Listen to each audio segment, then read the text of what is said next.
Hello दोस्तों, आज हम लोग इस वीडियो में पढ़ेंगे जो BSEB के तरफ से जो 10th का जो फाइनल एग्ज़ाम होने वाला है 2025 में, है ना दोस्तों। तो उसके लिए मोस्ट इम्पोर्टेंट क्वेश्चन ये केमिस्ट्री का MCQ क्वेश्चन यानी कि वस्तुनिष्ठ प्रश्न जो है सो हम लोग पढ़ेंगे। ठीक है दोस्तों, जिसमें ये जो है चैप्टर है रासायनिक अभिक्रियाएं एवं रासायनिक समीकरण, है ना दोस्तों। तो उसी में से जो है ये बहुत ही महत्वपूर्ण ऑब्जेक्टिव प्रश्न को इसमें लिया गया है। तो दोस्तों हम लोग वीडियो को शुरू करते हैं। तो दोस्तों पहला इसमें क्वेश्चन जो है वो दिया गया है।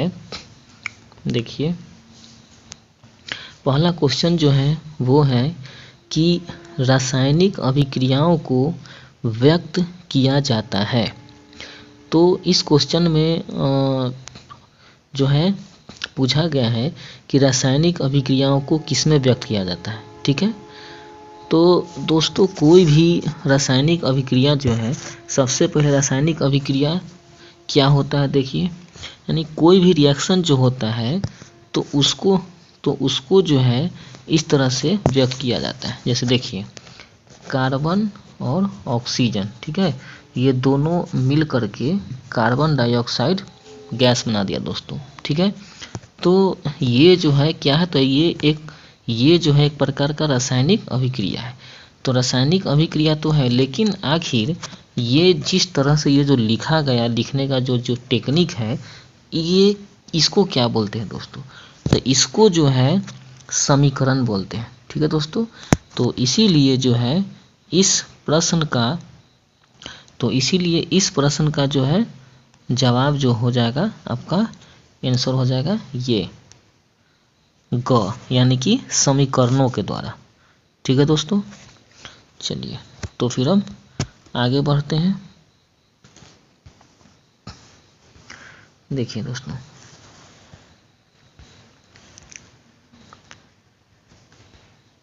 देखिए अगला क्वेश्चन जो है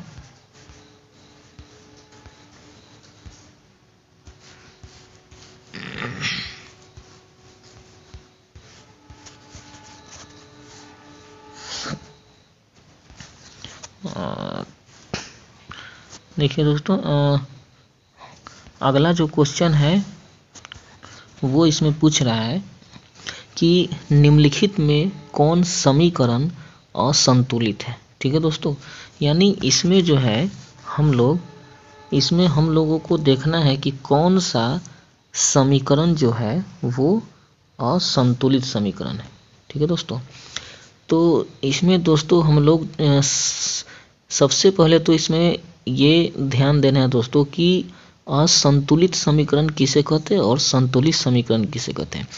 तो दोस्तों जैसे देखिए, एक उदाहरण मैं देता हूँ।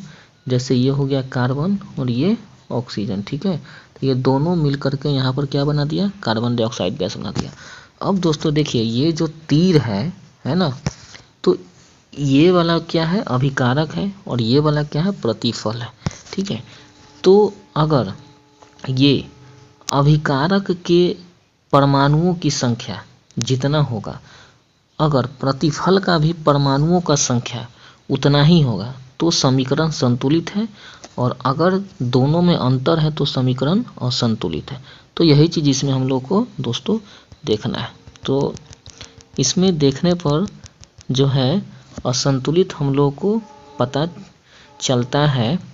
तो इसमें देखिए, हम लोग देखते हैं कि कौन सा समीकरण जो है ना असंतुलित है। तो इसमें देखिए दोस्तों, इसमें यहाँ पे जो है देखिए, इस समीकरण पर हम लोग ध्यान देते हैं तो इसमें पोटेशियम का 2 परमाणु है, इसमें भी पोटेशियम का 2 परमाणु है, क्लोरीन का 1 परमाणु है, यहाँ भी क्लोरीन 1 है।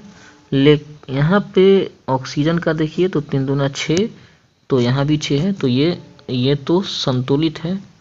अच्छा दोस्तों, ये देखिए, इसमें हम लोग देखते हैं, इसका ग में देखते हैं। तो दोस्तों इसमें देखिए, ये लेड का एक परमाणु, इसमें भी लेड का एक परमाणु, ऑक्सीजन का इसमें 3 दूना 6 है ना, 6 परमाणु है ऑक्सीजन का, इसमें 6 परमाणु, 3 दूना 6। इसमें देखिए तो एक यहाँ है और 2 यहाँ, 3 और 2 5, तो इसमें जो है सो 5 ही ऑक्सीजन का परमाणु है इधर, है ना, जबकि इधर 6 है। तो इसीलिए दोस्तों यहाँ पे इसका आंसर हो जाएगा ये ग। ठीक है दोस्तों, चलिए अब आगे बढ़ते हैं।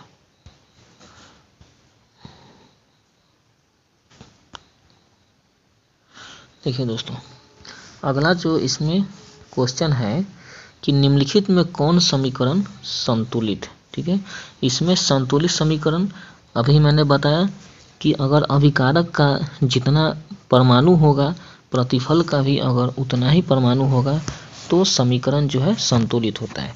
तो इसमें हम लोग देखते हैं कि संतुलित समीकरण कौन है। तो यहाँ पे देखते हैं दोस्तों, हम लोग इस पर ध्यान देते हैं, ख वाला पर। तो इसमें नाइट्रोजन का संख्या देखिए, यहाँ 1 और 1 2 है, यहाँ भी 2 है नाइट्रोजन का परमाणु। ठीक है, अच्छा हाइड्रोजन देखिए, हाइड्रोजन यहाँ पे इसमें है ना, इसमें हाइड्रोजन 4 है, यहाँ भी 2 दूना 4 हाइड्रोजन है। ऑक्सीजन यहाँ पे कितना, 2 है परमाणु ऑक्सीजन का, 1 मिनट, ऑक्सीजन का यहाँ पे जो परमाणु है वो 2 है और यहाँ भी 2 हो गया। तो इसीलिए दोस्तों इसका सही आंसर जो हो जाएगा ये ख वाला आंसर हो जाएगा सही। ठीक है दोस्तों, चलिए अब आगे बढ़ते हैं। ये कह रहा है कि कैल्शियम, इसमें कह रहा है कि कैल्शियम कार्बोनेट को गर्म करने पर कैल्शियम ऑक्साइड एवं कार्बन डाइऑक्साइड बनता है। यह किस प्रकार की रासायनिक अभिक्रिया है। ठीक है दोस्तों, देखिए इसमें जो कह रहा है दोस्तों, है ना, इसमें कह रहा है कि कैल्शियम कार्बोनेट यानी कि CaCO3। ठीक है दोस्तों, तो ये जो है इसको गर्म करने पर जो है क्या होता है कि कैल्शियम ऑक्साइड यानी कि CaO और प्लस में जो है ना, और प्लस में कार्बन डाइऑक्साइड, ठीक है, यानी कि CO2। ठीक है, CO2 ये बन रहा है दोस्तों। तो ये किस प्रकार की रासायनिक अभिक्रिया है। तो दोस्तों देखिए, यहाँ पर जो है ये कैल्शियम कार्बोनेट जो है ये टूट रहा है ना, यानी टूट रहा है और यही टूट करके ये कैल्शियम ऑक्साइड और कार्बन डाइऑक्साइड बन रहा है। ठीक है, तो ये जो टूटता है इसी को जो है अपघटित बोला जाता है। ठीक है, यानी अपघटन बोला जाता है। ठीक है दोस्तों, तो इसीलिए जो है इस क्वेश्चन का आंसर जो है दोस्तों हो जाएगा ये अपघटन अभिक्रिया। ठीक है दोस्तों, अब आगे बढ़ते हैं। देखिए अगला क्वेश्चन में क्या करा है, कह रहा है कि क्लोरोफिल और सूर्य प्रकाश की उपस्थिति में पौधे वायु से कार्बन डाइऑक्साइड एवं पृथ्वी से जल ग्रहण करके अपना भोजन तैयार करते हैं। यह किस प्रकार की अभिक्रिया है। ठीक है दोस्तों, तो देखिए दोस्तों, यानी कहने का मतलब है कि पौधा जो है ना, कि पौधा जो है सो हवा से क्या करता है कि कार्बन डाइऑक्साइड गैस ले लेता है। ठीक है दोस्तों, हवा से कार्बन डाइऑक्साइड गैस ले लेता है। ठीक है, और उसके बाद है ना, और उसके बाद जो है सो जमीन से क्या करता है कि जल ले लेता है। ठीक है, जमीन से जल ले लेता है और ये जल लेने के बाद है ना, और ये जल लेने के बाद वो अपना भोजन तैयार करता है। ठीक है, तो वो अपना भोजन तैयार करता है क्या, यानी कि वो अपना भोजन तैयार करता है, यानी कहने का मतलब है कि वो जो है यहाँ पे ये भोजन तैयार करता है, यानी जिसमें कहने का मतलब है कि वो कार्बोहाइड्रेट बनाता है, यानी कार्बोहाइड्रेट में क्या, तो ग्लूकोज बनाएगा। ठीक है, यानी C6H12O6। ठीक है, ये ग्लूकोज बनाएगा। उसके बाद है ना, ग्लूकोज बनाता है और उसके बाद जो है ग्लूकोज बनाने के बाद फिर जो है क्या करता है कि वो यहाँ पे ये ऑक्सीजन बनाता है, ठीक है दोस्तों। और ये जो अभिक्रिया जो होता है, ठीक है, ये अभिक्रिया सूर्य के प्रकाश के उपस्थिति में होता है, यानी कि सनलाइट की उपस्थिति में होता है, ठीक है दोस्तों। ये अभिक्रिया सूर्य के प्रकाश की उपस्थिति में होता है दोस्तों। तो इसीलिए यानी जो रासायनिक अभिक्रिया सूर्य के प्रकाश के उपस्थिति में होता है, ठीक है दोस्तों, तो उस रासायनिक अभिक्रिया को प्रकाश रासायनिक अभिक्रिया बोला जाता है, ठीक है दोस्तों। तो इसीलिए, है ना, तो इसीलिए जो है दोस्तों इस प्रश्न का आंसर जो है ये ख हो जाएगा, ठीक है दोस्तों। ये जो है ख यानी कि प्रकाश रासायनिक हो जाएगा, ठीक है दोस्तों। तो अब आगे बढ़ते हैं। देखिए दोस्तों अगला क्वेश्चन क्या कह रहा है, देखिए कह रहा है कि सिल्वर नाइट्रेट के जलीय विलयन में सोडियम क्लोराइड का जलीय विलयन डालने पर अविलेय सिल्वर क्लोराइड विलयन से पृथक हो जाता है। इस अभिक्रिया को कहते हैं, ठीक है, यानी इस अभिक्रिया को क्या कहते हैं। देखिए दोस्तों सिल्वर नाइट्रेट के जलीय विलयन, ठीक है, सिल्वर नाइट्रेट के जलीय विलयन में यानी यहाँ पे हो गया AgNO3, ठीक है, AgNO3, और इसमें क्या रहेगा सोडियम क्लोराइड का जलीय विलयन यानी NaCl, है ना। तो ये जब रिएक्शन होता है तो सिल्वर क्लोराइड विलयन जलीय विलयन डालने पर अविलेय सिल्वर क्लोराइड विलयन पृथक हो जाता है, ठीक है, यानी सिल्वर क्लोराइड यानी AgCl, ठीक है। सिल्वर क्लोराइड जो है सिल्वर क्लोराइड बनेगा, यानी ये Ag और ये Cl बचा Na, यहाँ पर बचा ये NaNO3, ठीक है, NaNO3। तो यहाँ पे ये जो है नीचे अवक्षेप के रूप में नीचे बैठ जाता है, ठीक है, और ये नीचे अवक्षेप के रूप में बैठ जाता है, इसीलिए इस अभिक्रिया को अवक्षेपण अभिक्रिया बोला जाता है, ठीक है दोस्तों। इसीलिए इस प्रश्न का आंसर हो जाएगा आपका ये अवक्षेपण अभिक्रिया, ठीक है दोस्तों। अब आगे बढ़ते हैं। देखिए दोस्तों इसमें अगला प्रश्न में आपको कह रहा है कि सोडियम हाइड्रोक्साइड और हाइड्रोक्लोरिक अम्ल के बीच अभिक्रिया होने पर सोडियम क्लोराइड एवं जल बनते हैं। यह अभिक्रिया क्या कहलाती है। देखिए दोस्तों यानी सोडियम हाइड्रोक्साइड, ठीक है, यानी ये हो गया सोडियम हाइड्रोक्साइड और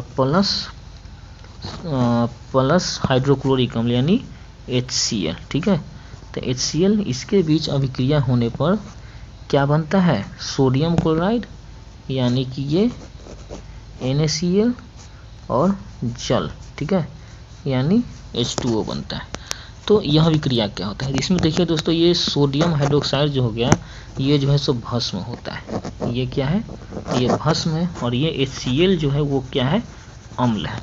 तो दोस्तों ये जो है और NaCl क्या है तो ये लवण है, ठीक है, ये लवण है और ये जल हो गया, ठीक है।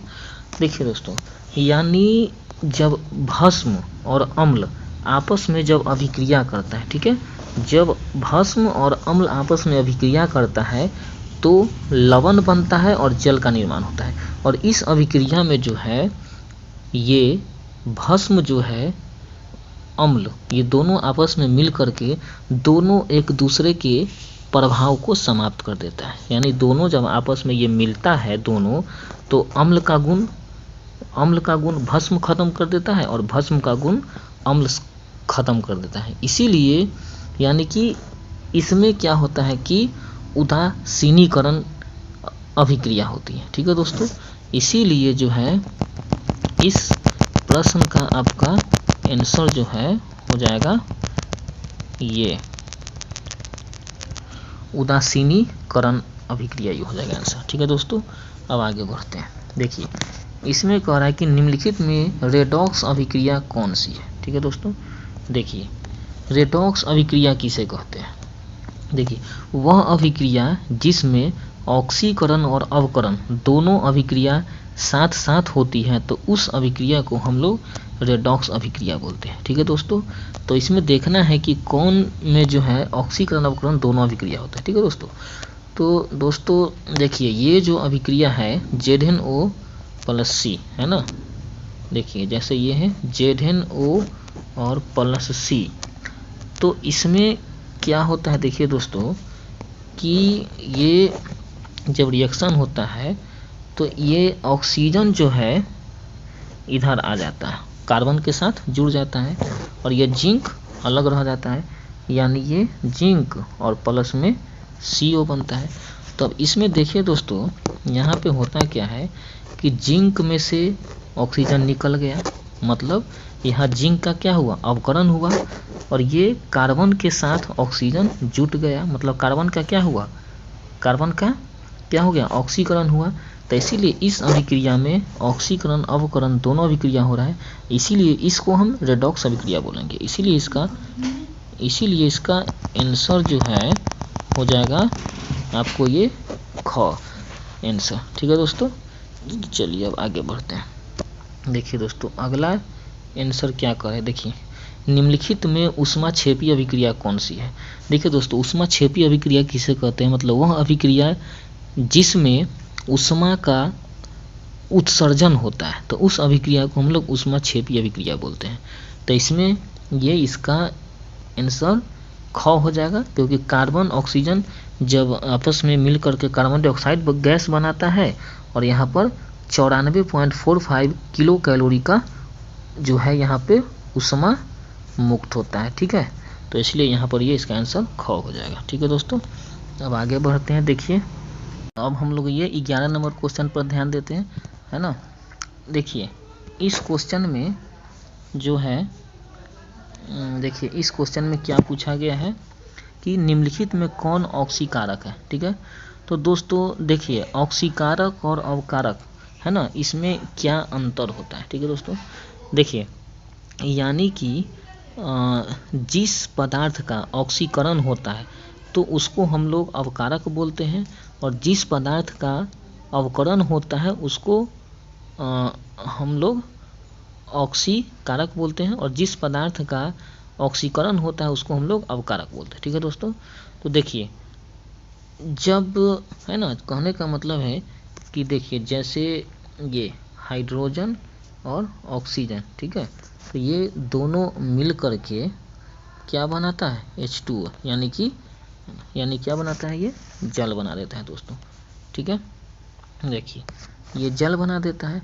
तो इसमें देखिए होता क्या है दोस्तों कि ये हाइड्रोजन के साथ ऑक्सीजन जुट जाता है। ठीक है दोस्तों, हाइड्रोजन के साथ ऑक्सीजन जुड़ जाता है, तो इसलिए यहाँ पे क्या हुआ कि हाइड्रोजन का ऑक्सीकरण हुआ। ठीक है दोस्तों, हाइड्रोजन का ऑक्सीकरण हुआ और यहाँ पे ऑक्सीजन के साथ ये हाइड्रोजन जुड़ जाता है।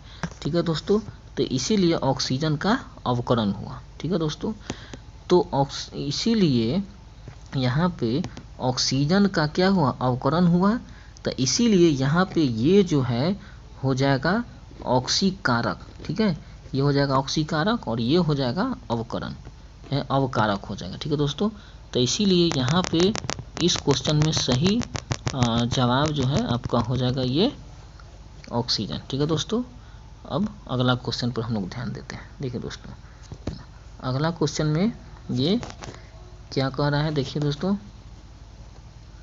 अगला क्वेश्चन में है कि निम्नलिखित में कौन अवकारक गुण प्रदर्शित करता है। ठीक है दोस्तों, तो मैंने ऊपर बताया कि अवकारक कौन होगा, जिसका ऑक्सीकरण होगा। ठीक है दोस्तों, तो दोस्तों देखिए यानी कहने का मतलब एक चीज़ ध्यान दीजिए, अगर किसी पदार्थ से, ठीक है, यानी किसी पदार्थ में जो है ऑक्सीजन जुट गया है ना, ऑक्सीजन जुट गया तो वो क्या हुआ, ऑक्सीकरण, और अगर किसी पदार्थ से हाइड्रोजन निकल गया तो भी ऑक्सीकरण होता है। ठीक है दोस्तों, तो एक चीज़ ध्यान दीजिए कि इस ऑप्शन में देखिए यानी H2S है, तो इस पर एक चीज़ ध्यान दीजिए दोस्तों, देखिए ये जो है हाइड्रोजन सल्फाइड, इसको अगर क्लोरीन के साथ ये रिएक्शन करेगा तो ये जो है बनाता है HCl। ठीक है दोस्तों, और यहाँ पर सल्फर होता है। ठीक है, तो इसमें हाइड्रोजन सल्फाइड में से हाइड्रोजन क्या होता है कि मुक्त हो जाता है दोस्तों। ठीक है,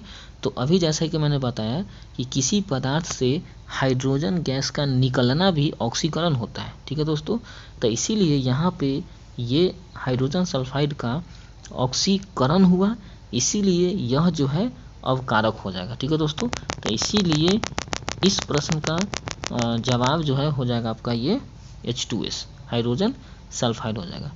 ठीक है दोस्तों, अब हम लोग अगले क्वेश्चन पर ध्यान देते हैं।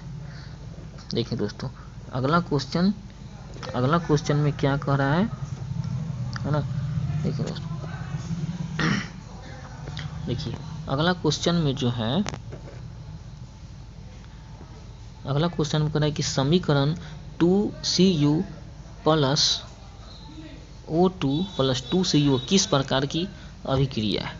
तो देखिए दोस्तों, इसमें मैंने पहले ही बताया कि ये कॉपर के साथ क्या हुआ, ऑक्सीजन जुट गया, मतलब ये ऑक्सीकरण अभिक्रिया हो गया। ठीक है दोस्तों, चलिए अगला क्वेश्चन पर ध्यान देते हैं।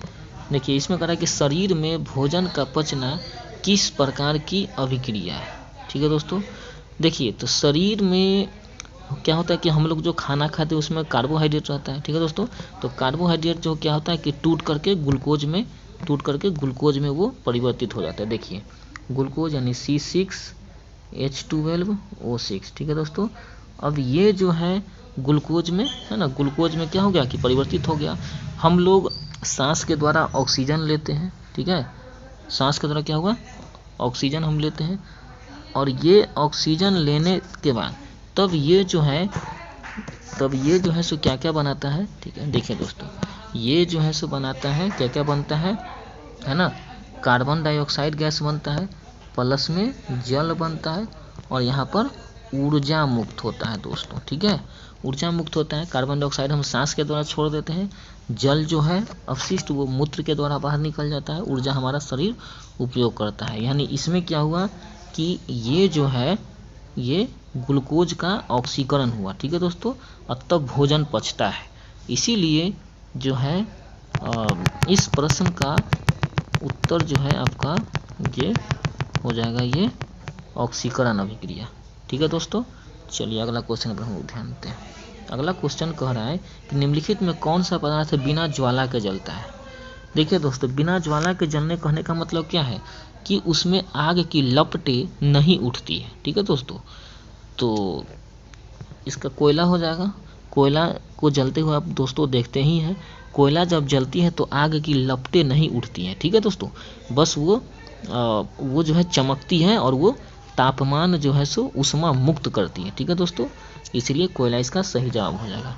ठीक है दोस्तों, तो इस तरह से दोस्तों यहाँ पर हम लोगों ने दोस्तों यहाँ पर जो 2025 में जो 10th का यानी कि मैट्रिक का जो एग्ज़ाम होने वाला है, तो उसमें जो है साइंस पेपर में जो केमिस्ट्री का जो महत्वपूर्ण जो प्रश्न है, ठीक है, जिसमें ये जो चैप्टर है रासायनिक अभिक्रियाएं एवं समीकरण, तो उसमें से ये महत्वपूर्ण ऑब्जेक्टिव क्वेश्चन को लिया गया है। ठीक है दोस्तों, तो ये आपके लिए बहुत ही बेनिफिट होगा।